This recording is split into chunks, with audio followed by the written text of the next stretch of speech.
pero bumilis ang bagyong Karen kumpara kagabi at ngayon. Ito ay gumagalaw na pakanluran hilagang kanluran sa bilis na 22 km/h. Nadagdagan George ang mga lugar na nasa tropical cyclone warning signal number 3.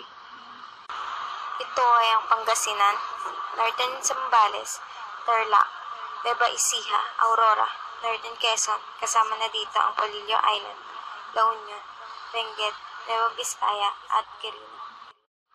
Signal number 2 naman sa Ilocos Sur, Southern Isabela, Mountain Province, Bugao, natitirang bahagi ng Zambales, Pampanga, Bulacan, Bataan, Rizal, Metro Manila, nalalabing bahagi ng Quezon, Camarines Norte at Catanduanes.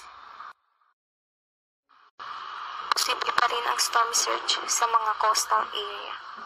Samantalang signal number 1 naman sa Ilocos Norte, Abra, Kalinga, nalalabing bahagi ng Isabela, Southern Apayao, Southern Cagayan, Oriental Mindoro, Cavite, Batangas, Laguna, Marinduque, Camarines Sur, Albay, kasama na rin ang Burias Island.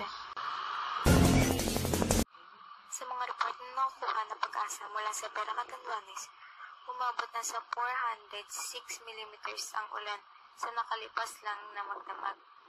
Malaki ang pagkakaiba sa average ng buhos ng ulan na nasa 393 mm lamang. Dahil bumilis ang takbo ng bagyong Karen, mapapaaga din ang landfall nito.